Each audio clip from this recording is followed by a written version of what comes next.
इसे विकिपीडिया ने प्रकाशित किया है।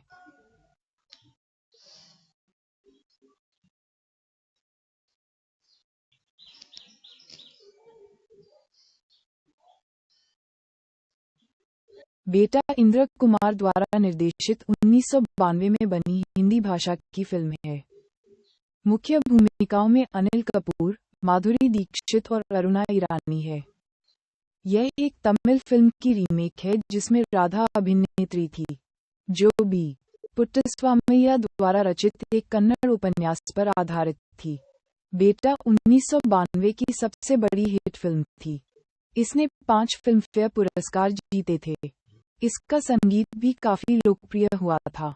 फिल्म बॉक्स ऑफिस पर सुपरहिट रही और उस वर्ष सर्वाधिक कमाई करने वाली फिल्म बनी।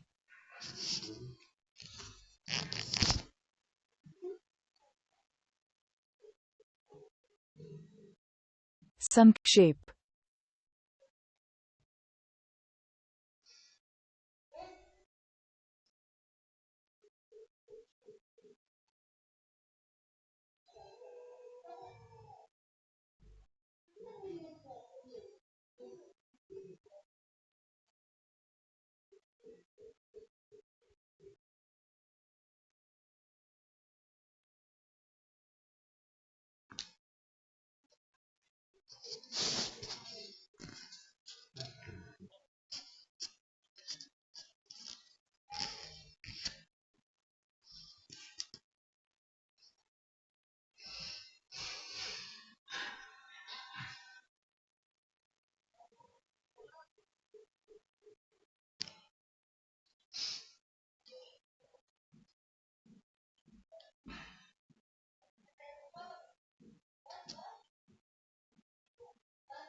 अपनी मां के निधन के बाद राजू को उसके पिता प्रेम ने पाला, जो उसकी देखभाल करने में असमर्थ थे और फिर से शादी करने का फैसला करते हैं।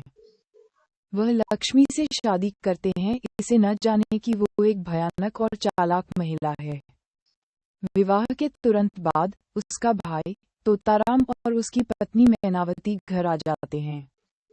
भाई और बहन दोनों उसके पति को मानसिक रूप से असंतुलित घोषित करते हैं और उन्हें एक कमरे में बंद कर दिया जाता है।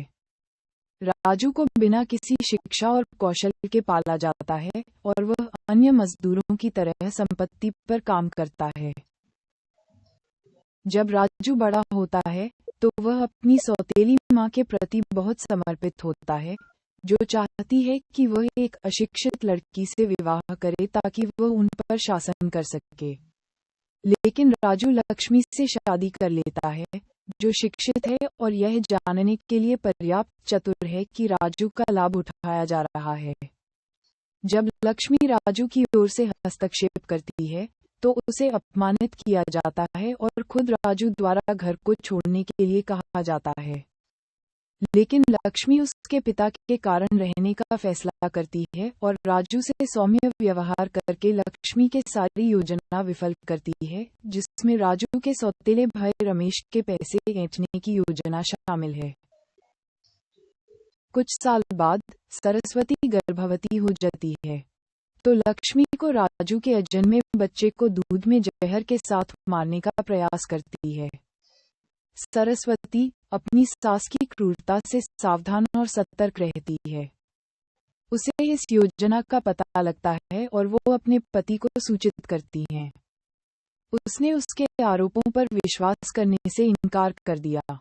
राजू अपनी सौतेली माँ को साबित करने के लिए दूध पीता है और फिर खांसी में खून उगलता है।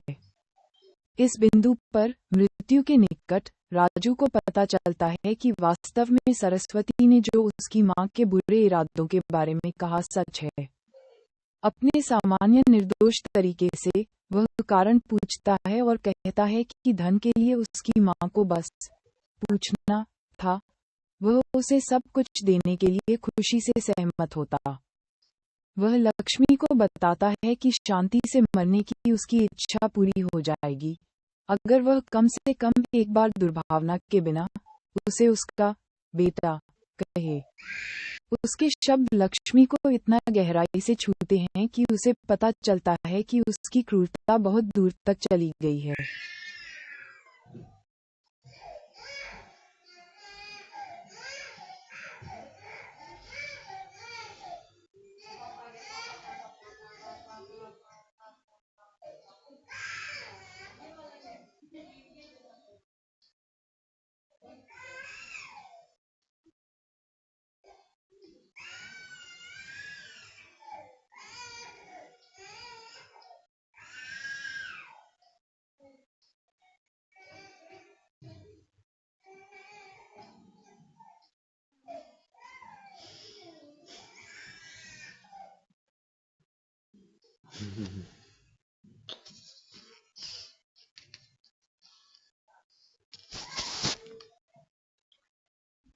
राजू के धीरे धीरे ठीक होने पर फिल्म आगे बढ़ती है। अपनी सांसारिक संपत्ति को माँ को देकर वो अपनी पत्नी, पिता और अजन्मे बच्चे के साथ घर छोड़ने के लिए सहमत है। आखिरी पल में लक्ष्मी ने उन्हें न छोड़ने और अपनी पछतावा साबित करने के लिए विनती की। वह कानूनी दस्तावेजों को फाड़ देती है और उसे बताती है कि वह जो चाहती है वह उसका बेटा है। मुख्य कलाकार अनिल कपूर राजू, माधुरी दीक्षित सरस्वती, अरुणा ईरानी लक्ष्मी देवी, अनुपम खेर तोताराम, भारती अजरेकर मैनावती, लक्ष्मीकांत बेदे पांडु धोंदू भिकाजी, आकाश खुराना प्रेम राजू के पिता, आदि ईरानी रमेश, सत्यन कप्पू श्यामलाल सरस्वती के पिता, कुनिक्का रमेश की पत्नी, रीटा भादुड़ी नीता। संगीत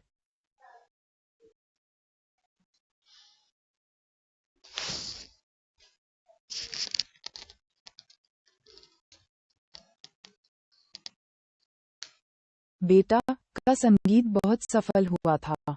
आनंद मिलिंद को फिल्मफेयर में सर्वश्रेष्ठ संगीतकार की श्रेणी में नामांकित किया गया था, लेकिन वह दीवाना के लिए नदीम श्रवण से हार गए। अनुराधा पौडवाल ने सर्वश्रेष्ठ गायिका के लिए लगातार तीसरे साल पुरस्कार प्राप्त किया। आनंद मिलिंद के अलावा दूसरे संगीतकारों द्वारा संगीतबद्ध गीत एल्बम में तो हैं, लेकिन ना तो वो फिल्म में प्रस्तुत किए गए हैं और ना ही उन्हें श्रेय दिया गया। नामांकन और पुरस्कार। बेटा फिल्म के लिए माधुरी दीक्षित को सर्वश्रेष्ठ अभिनेत्री का फिल्म फेयर पुरस्कार प्रदान किया गया। साथ ही सरोज खान को धक धक करने लगा में नृत्य रचना के लिए फिल्म फेयर पुरस्कार प्राप्त हुआ था।